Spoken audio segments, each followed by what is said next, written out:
Menteri Keuangan Purbayayudi Sadewa menerbitkan aturan baru subsidi bunga atau subsidi margin kredit program perumahan yang berlaku mulai 18 September 2025.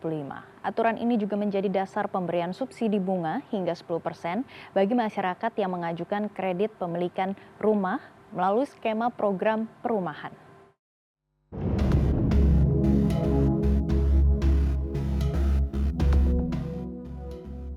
Menteri Keuangan Purbayayudi Sadewa menerbitkan regulasi baru dengan memberi subsidi bunga untuk kredit pemilikan rumah atau KPR.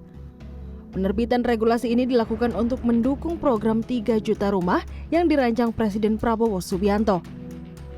Bagi para nasabah KPR, regulasi tersebut memberikan subsidi bunga sebesar 5,5% untuk rumah dengan plafon di atas 100 hingga 500 juta rupiah.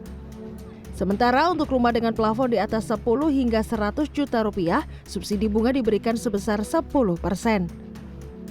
Meski begitu, ekonom sekaligus Direktur Eksekutif Selios, Bima Yudhistira, menjabarkan bahwa dalam jangka panjang masyarakat tetap mendapatkan floating rate atau suku bunga mengambang yang menyebabkan nominal cicilan bulanan KPR berubah secara tidak tetap.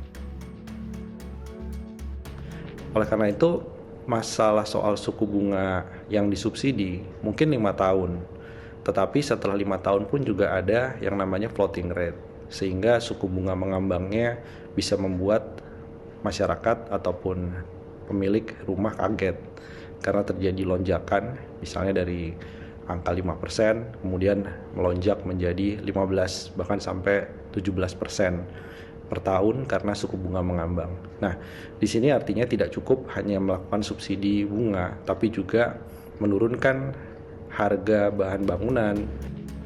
Sementara itu, Persatuan Perusahaan Real Estate Indonesia merespon positif kebijakan Menteri Keuangan Purbayayudi Sadewa yang menetapkan besaran subsidi bunga kredit program perumahan untuk debitur kredit mulai 5,5 hingga 10%. Ini program yang bagus, ini program yang bisa menggerakkan sektor properti, menggerakkan sektor ekonomi. Ada 3, yang pertama adalah perbankan untuk segera bisa mengkomunikasikan, kemudian membuat data yang terukur kepada mereka yang menjadi sisi supply, menjadi pelaku.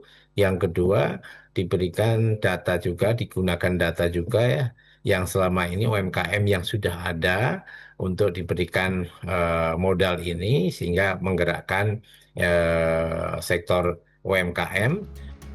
Joko Suranto menilai kebijakan Menkeu ini mampu membantu mendongkrak sektor properti dan meningkatkan pertumbuhan ekonomi nasional. Tim Liputan CNN Indonesia.